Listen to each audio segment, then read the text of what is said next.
So ഇപ്പോൾ നമ്മളുള്ളത് local യൂണിവേഴ്സിറ്റിയിലാണ്.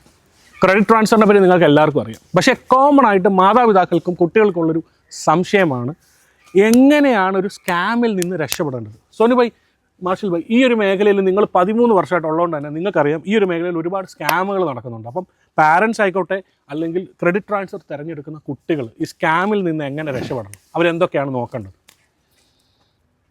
First നമ്മൾ യൂണിവേഴ്സിറ്റി UGC അപ്രൂവ്ഡ് ആണോ നോക്കണം. യൂണിവേഴ്സിറ്റിക്ക് എന്തൊക്കെ അപ്രൂവൽസ് ഉണ്ടോ നോക്കണം. യൂണിവേഴ്സിറ്റി ക്യാമ്പസ് എങ്ങനെയാണെന്ന് നോക്കണം. ഇപ്പോൾ നോർമലി കുറേ സ്ഥാപനങ്ങൾ ചെയ്യുന്നതെല്ലാം നോർത്ത് ഇന്ത്യൻ ബേസ്ഡ് ആയിട്ടുള്ള യൂണിവേഴ്സിറ്റീസാണ്.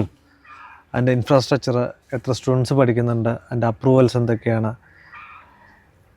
ഏതൊക്കെ കോഴ്സിന് അപ്രൂവൽ ഉണ്ട്, ഏതൊക്കെ കോഴ്സിന് അപ്രൂവൽ ഇല്ല എന്നുള്ള കാര്യങ്ങൾ അവർ അറിഞ്ഞിരിക്കണം.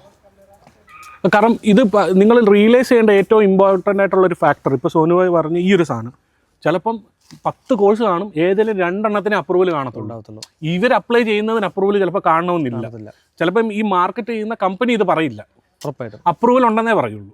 സോ അപ്പം ഏറ്റവും ഇമ്പോർട്ടൻറ്റ് ഫാക്ടർ, നിങ്ങൾ അപ്ലൈ ചെയ്യാൻ പോകുന്ന യൂണിവേഴ്സിറ്റികൾ തിരഞ്ഞെടുക്കുമ്പോൾ ഇതെല്ലാം നോക്കുക. പക്ഷേ ഇതിനൊക്കെ അടിസ്ഥാനം എവിടെ നിന്നാണ് തുടങ്ങുന്നത്? നിങ്ങൾ അപ്ലൈ ചെയ്യാൻ പോകുന്ന ഇൻസ്റ്റിറ്റ്യൂഷൻ.